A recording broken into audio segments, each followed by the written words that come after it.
Jake Morrison collected forgotten items after the diplomatic summit ended: datapads, styluses, various personal effects left behind by distracted delegates. Among them lay an elegant leather planner, clearly expensive, embossed with subtle Altari symbols. As conference coordinator for Gateway Station's diplomatic wing, Jake's job included returning lost items. He opened the planner looking for identification, and the first page revealed a name that made his heart sink: Queen Zyla Veron of the Altari Conquered. Of course, it belonged to the most intimidating delegate at the summit. The Queen was known for her sharp intellect, sharper wit, and zero tolerance for incompetence. As Jake flipped through the pages seeking contact information, he accidentally read an entry from yesterday. Conference coordination impressive. The human Morrison, I believe, runs sessions efficiently. Professional demeanor, also surprisingly attractive posterior. Note, although formal delegation lacks such pleasant distractions. Jake nearly dropped the planner. He read it again, certain he'd misunderstood. No, Queen Zyla Veron had written observations about his posterior in her personal planner. His face burned as he closed it immediately, filing this knowledge under things I desperately wish I didn't know. The next morning's session began with preliminary announcements. Ambassador Kelef, the conference chair, held up the planner Jake had turned in. Before we begin, whose planner is this?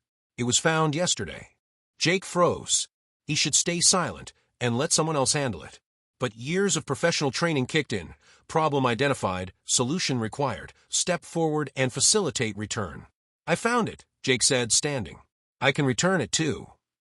A familiar voice responded from the Altari delegation section. It's mine. Queen Zyla Veron rose with elegant authority, her distinctive pointed ears adorned with royal markers, her luminescent markings glowing with amused gold. She walked toward Jake and the chair, her gaze fixed directly on him. Jake's brain caught up with the situation about 3 seconds too late. He'd just publicly connected himself to finding her planner, the planner with observations about his posterior. Zyla reached them and took the planner from Ambassador Kelef with gracious thanks, then turned to Jake. Her markings glowed brighter gold, definitely amusement. So, she said, her voice carrying to nearby delegates, you really like my posterior? Every nearby conversation stopped. Jake's brain short-circuited completely. What? No, I'm teasing. Her markings shifted with barely suppressed laughter. Though you did read my private notes, apparently. I was looking for identification, Jake managed. I didn't mean to. I stopped as soon as I realized. Relax, Coordinator Morrison. I'm not offended. She studied him with open curiosity. Though I am wondering what you thought of my observation. Jake was going to die right here in front of multiple diplomatic delegations. He was going to perish from sheer embarrassment. I think this is a conversation for later, Your Majesty, he said. Ambassador Kelef intervened diplomatically, clearly trying not to laugh himself. Perhaps you're right, Zyla. Her markings glowed warm gold. Thank you for returning my planner, Coordinator Morrison. We'll discuss your thoughts on my notes later. She returned to her seat, leaving Jake standing there trying to remember how breathing worked. Several delegates were definitely laughing now. This was, without question, the most mortifying professional moment of his career.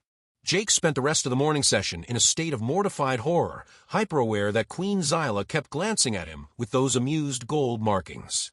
When the session broke for lunch, he wasn't surprised to receive a message requesting his presence in the Queen's private conference room.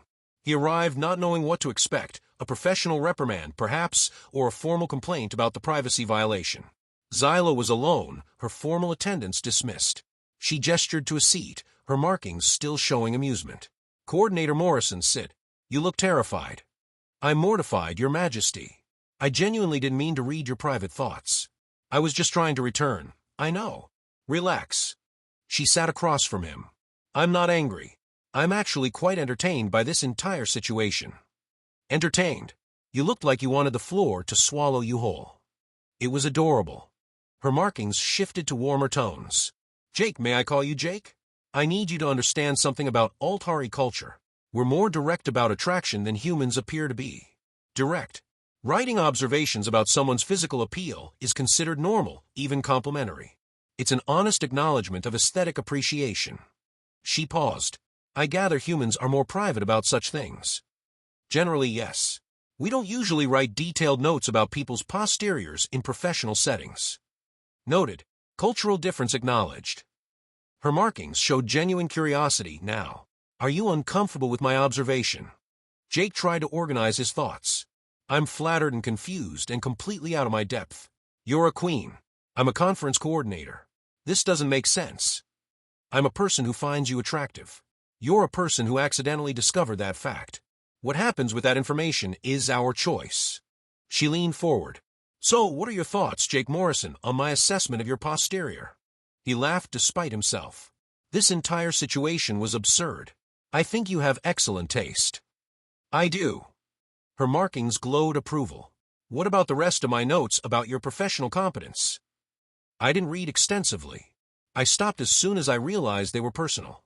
I had quite detailed observations about your organizational skills. Very attractive quality, competence. Was the queen flirting with him? This couldn't be real. Your Majesty, Zyla. When we're private, just Zyla. He tried the name carefully. I don't understand what's happening. I'm enjoying watching you process attraction you weren't expecting and deciding whether to pursue it. Her markings shifted to warm gold. You're interesting, Jake Morrison. Efficient, professional, and apparently able to make me laugh, even when mortally embarrassed. I'd like to know you better. This is unprecedented. Good. I'm bored with precedent. They talked for another hour past lunch break, time they both should have spent on other things, about cultural differences in expressing attraction, about the absurdity of their first real conversation being about her written appreciation of his anatomy, about whether attraction between such different positions could be anything more than awkward curiosity. By the time Jake left, his mortification had transformed into something else entirely, genuine intrigue. The queen found him attractive. And now that he'd gotten past the initial horror, he could admit he found her fascinating too. This was either going to be wonderful or catastrophic. Possibly both. Over the following weeks, Queen Zyla continued attending minor diplomatic sessions, unusual for a monarch of her status.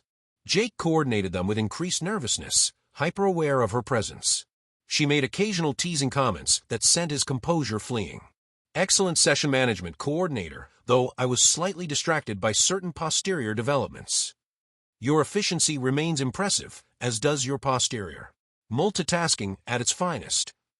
Each time, Jake blushed and tried not to laugh while nearby diplomats pretended not to notice the queen openly flirting with their human coordinator. But beneath the playful tension, something genuine developed. They met regularly now, ostensibly discussing conference logistics, but actually talking about everything else. Zyla shared her frustration with political constraints, the loneliness of never knowing if people valued her or her position. Jake shared his background in event coordination, how he'd chosen diplomacy because bringing people together mattered. Zyla was brilliant, funny, unexpectedly vulnerable when she dropped royal formality. Jake was competent, kind, and completely unable to be properly intimidated by her title once he got past the initial terror. They fit in ways neither expected. One evening, after a particularly tedious negotiation session, Zyla found Jake in the coordination office. I've been thinking, she said without preamble. Dangerous activity, thinking, Jake replied. Her markings glowed with amusement. My observation about your posterior was accurate but incomplete. I find your mind equally attractive, your competence under pressure, your ability to stay calm while I deliberately fluster you. She paused. Would you like to have dinner? Not official, not professional. Just us. Jake's heart hammered. That sounds like a date. Humans call it that. Yes, then, a date. You're a queen. I'm a conference coordinator. People will talk. People always talk. I've stopped caring what they say about my personal choices. Her markings showed warmth. Unless you're not interested. I'm interested. I'm also terrified, but definitely interested. Good. Terror keeps things exciting. Their first date was private, a quiet restaurant off-station where no one recognized them. They talked for hours, discovering shared interests beyond diplomatic coordination. Zyla loved ancient poetry. Jake collected vintage music. Both appreciated good wine and terrible jokes. The second date was less private, walking through the station's gardens where people definitely recognized the Althari queen dining with the human coordinator. By the third date, they stopped pretending this was anything casual. I'm falling for you, Jake admitted, which is insane given our positions. Positions are just circumstances, Zyla took his hand. Feelings are what matter, and I'm falling too. Their relationship developed through careful navigation of power differences and cultural gaps. Dinner became regular meetings. Meetings became genuine partnership. Jake provided perspective on human authority relations. Zyla provided insight into diplomatic complexities. But they also laughed together, shared stories, found comfort in each other's company. Eventually, they formalized their relationship publicly. The reaction was mixed. Some Altari nobles questioned their queen's choice of a human coordinator. Some humans saw Jake as advancing through attraction rather than merit. But Zyla and Jake faced criticism together. At a formal reception 6 months after the planner incident, someone asked Zyla directly, "Your Majesty, why choose a human conference coordinator as your partner?" Zyla's markings glowed warm gold. Initially, his posterior caught my attention.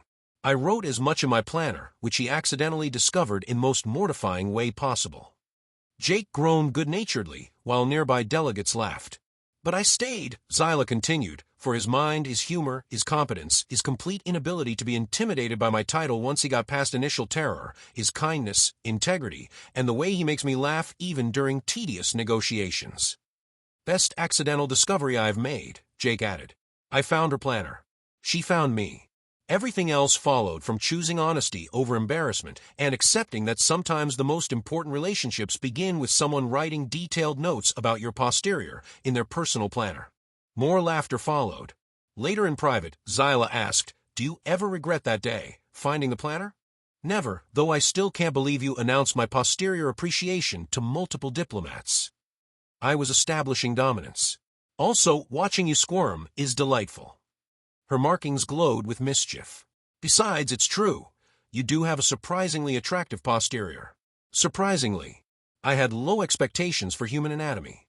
You exceeded them significantly." Jake pulled her close. "Well, you have surprisingly attractive everything. And I mean that in the least surprising way possible." She kissed him. "Smooth recovery. I've had months of practice." What started with mortifying revelation, Jake discovering the Queen's written appreciation of his anatomy, had become the foundation for genuine partnership. Built on attraction, acknowledged playfully rather than hidden awkwardly. On choosing to explore connection despite complications. On finding that sometimes the most important relationships begin with accidental exposure of private thoughts. Zyla's planner observation had been honest. Jake had a surprisingly attractive posterior. Jake's response had been equally honest, getting past initial mortification to discover what else they found attractive about each other. The rest followed naturally. Laughter, trust, love built one conversation at a time. Sometimes the best relationships start with mistakes. Sometimes queens write detailed assessments in personal planners. Sometimes humans accidentally read them and step forward out of habit. And sometimes embarrassment transforms into something beautiful. A connection neither expected, neither planned, but both chose to nurture into something real and lasting and true.